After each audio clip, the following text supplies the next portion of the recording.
सिर्फ 12वीं कक्षा में था आर्यन मिश्रा।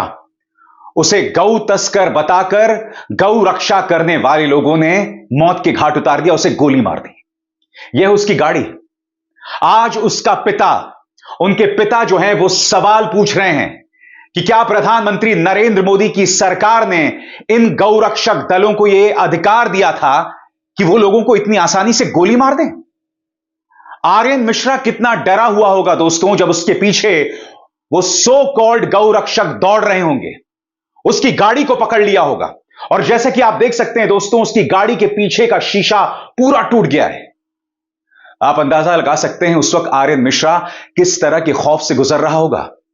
वो गिड़गिड़ा रहा होगा कि मुझे मत मारो, मेरा गौ तस्करी से कोई लेना देना नहीं है, मगर उसकी आवाज नहीं सुनी और उसे मौत के घाट उतार दिया गया है। आज उनके पिता भारतीय जनता पार्टी और प्रधानमंत्री नरेंद्र मोदी से कुछ सवाल पूछ रहे हैं और वो सवाल आप तक पहुंचने बहुत जरूरी हैं। वो सवाल क्या है दोस्तों, आपके स्क्रीन पर। क्या मोदी सरकार ने किसी को भी गौ तस्कर समझकर गोली मारने का अधिकार दिया है? अगर यह अधिकार दिया है तो क्यों दिया है, यह एक पिता पूछ रहा है। दोस्तों, आर्यन मिश्रा उसी दर्द, उसी खौफ से गुजर रहा होगा जो अखलाक या इमरान या शाहिद गुजर रहे होंगे, क्योंकि इससे पहले कई लोगों को इसी तरह से मौत के घाट उतार दिया गया। मैं जब बार बार अपने मंच से इन सो कॉल्ड गौ रक्षकों के बारे में कार्यक्रम करता हूं तो कमेंट सेक्शन में कई लोग उनकी हरकतों को, उनके अपराध को जायज ठहराने वाले आ जाते हैं। दोस्तों, अगर कोई गौ तस्करी कर रहा है तो उसकी सजा अदालत देगी, इंसान सजा नहीं दे सकता। आर्यन मिश्रा की मौत किसकी जिम्मेदारी है बताइए? प्रधानमंत्री नरेंद्र मोदी ने 2016 में इन्हीं गौ तस्करों के बारे में कहा था। उसको 8 साल गुजर चुके हैं। मैं प्रधानमंत्री नरेंद्र मोदी से सवाल पूछना चाहता हूं, 8 साल गुजर गए, प्रधानमंत्री आपने क्या किया है? मैं देश की जनता को एक बार फिर याद दिलाना चाहूंगा, प्रधानमंत्री ने इन गौ तस्करों को गुंडा बताया था। सुनिए प्रधानमंत्री के क्या शब्द थे। आज आर्यन की बलि चढ़ गई। प्रधानमंत्री 8 साल गुजर चुके हैं, इन सो कॉल्ड गौ रक्षकों के बारे में आपने क्या कानून बनाया है? उन पर कहां सख्ती है? उत्तर प्रदेश हो, हरियाणा हो, इनका एक छत राज चलता है, जिसे चाहे गोली मार दें, जिसे चाहे परेशान कर दें। और आज ही मैंने आपको रॉकी राणा की यह तस्वीर दिखाई थी दोस्तों। यह रॉकी राणा जो लोगों को इस तरह से पकड़ता है, परेशान करता है, अपनी गाड़ी की डिक्की में बंद कर देता है। इस तरह से गुंडाई चल रही है इन सो कॉल्ड गौ रक्षकों की। प्रधानमंत्री, आपने एक बहुत बड़ी बात की थी और उस वक्त प्रधानमंत्री ने क्यों कहा था मैं आपको बताता हूं। क्योंकि 2015-16 में गुजरात के अंदर कुछ दलितों की पिटाई की थी कुछ दबंगों ने। प्रधानमंत्री को यह डर लग रहा था कि उत्तर प्रदेश में चुनाव होने वाले हैं, कहीं दलित भारतीय जनता पार्टी से नाराज ना हो जाएं। तब उन्होंने बड़ी बड़ी बातें की थी। तब प्रधानमंत्री ने यह भी कहा था कि मेरे दलित भाइयों को मारने से पहले मुझे आकर मारो। प्रधानमंत्री 8 साल गुजर चुके हैं और आज आर्यन मिश्रा की बलि चढ़ चुकी है।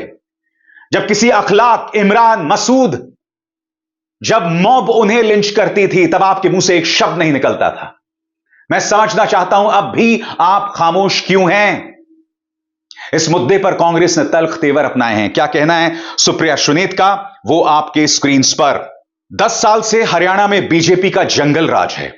फरीदाबाद में जिस आर्यन मिश्रा को गौ तस्कर समझकर गोली मार दी गई, उसके पिता ने अहंकारी बीजेपी सरकार से कुछ सवाल पूछे हैं। क्या मोदी सरकार ने किसी को भी गौ तस्कर समझकर गोली मारने का अधिकार दिया है? अगर यह अधिकार दिया है तो क्यों दिया है? सवाल एक आहत पिता के हैं। मोदी जी, चुप्पी तोड़िए। चुप्पी तो तोड़ना पड़ेगा प्रधानमंत्री, क्योंकि अब यह कैंसर बन गया है। न सिर्फ बेकसूरों को सड़क पर मारा जा रहा है, न सिर्फ माइनॉरिटीज को टारगेट किया जा रहा है, अब 12वीं कक्षा में पढ़ने वाले एक आर्यन मिश्रा को मौत के घाट उतार दिया गया।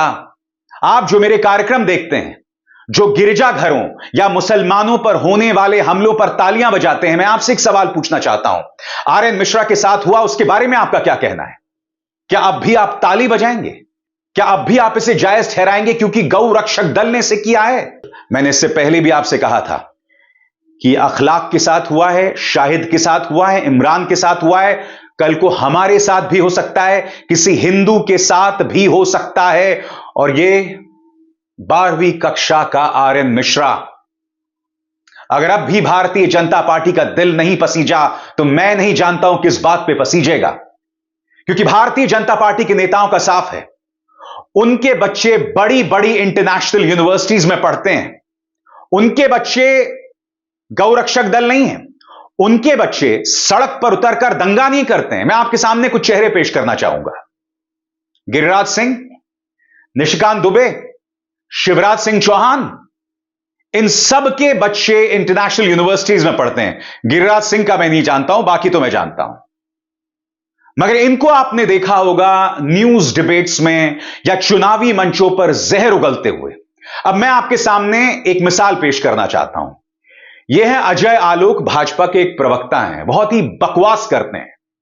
आए दिन टीवी डिबेट्स में किसी को अर्बन नक्सल, किसी को खालिस्तानी, जहर उगलता रहता है यह आदमी।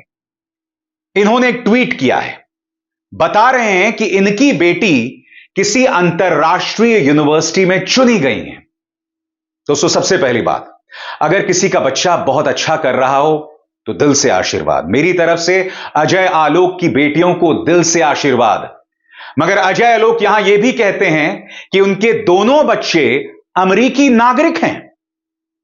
मैं आपसे एक सवाल पूछता हूं, इसी अजय आलोक ने न जाने कितने डिबेट्स में जो लोग प्रधानमंत्री नरेंद्र मोदी से सवाल करते हैं या राहुल गांधी, इन सबको जॉर्ज सोरोस का एजेंट, अमेरिकी एजेंट, विदेशी एजेंट बता दिया था।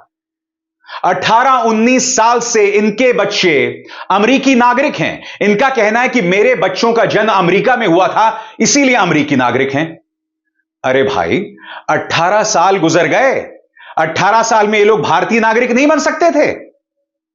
यानी कि अजय आलोक टीवी में डिबेट पर तो जहर उगलता रहेगा, आपसे उम्मीद करेगा कि आप नेशन फर्स्ट, राष्ट्र सर्वोपरि की बात करें, मगर अपने बच्चों को अमेरिकी नागरिक बने रहने देता है। इनके ट्विटर हैंडल पर देखिए, राष्ट्र सर्वोपरि, नेशन फर्स्ट की बात कर रहे हैं, मगर इनके बच्चे बचपन से अमेरिकी नागरिक हैं। यानी कि इनकी कथनी और करनी में साफ तौर पर फर्क दिखाई देता है। जो अनुराग ठाकुर मंच पर खड़े होकर देश के गद्दारों को गोली मारो जैसे नारे देते हैं, क्या उनके बच्चे सड़क पर उतरकर गोली मारते नहीं, दंगा करते नहीं? वो लोग अच्छे अच्छे स्कूल्स, कॉलेजेस में पढ़ते हैं। और मुझे न जाने क्यों इस बात की उम्मीद है कि अनुराग ठाकुर या वो जो अजय आलोक, इनके बच्चे मेरे ये कार्यक्रम सुन रहे होंगे। शिवराज सिंह चौहान के बच्चे, निशिकांत दुबे के बच्चे मेरा यह कार्यक्रम सुन रहे होंगे और वो पलटकर अपने पिता से पूछेंगे कि आपकी राजनीति में इतना जहर क्यों है? इस कदर जहर है कि आज की तारीख में आपकी जहरीली राजनीति की बलि एक आर्यन मिश्रा चढ़ जाता है, उसे गौ तस्कर बता दिया जाता है। गौ रक्षक दलों पर ये कोई एक्शन नहीं करते हैं। क्यों नहीं करते हैं? क्योंकि उन पर एक्शन करने से इनके वोट कट जाएंगे। आज की तारीख में आपकी जो राजनीति है वो देश के बच्चे को दंगाई बना रही है, मगर शर्तों के साथ। इनके अपने बच्चे दंगाई नहीं बनेंगे, आपके बच्चों को दंगाई बनाया जाएगा, आपके बच्चों को पत्थरबाज बनाया जाएगा, मगर ये खुद, इनके बच्चे उससे दूर रहेंगे। इससे बड़े दोहरे मापदंड क्या हो सकते हैं दोस्तों? सुप्रीम कोर्ट ने कल ही भारतीय जनता पार्टी के बुलडोजर के खिलाफ सख्त तेवर अपनाए। सुप्रीम कोर्ट ने कहा है कि किसी भी आरोपी के खिलाफ आप बुलडोजर नहीं चला सकते।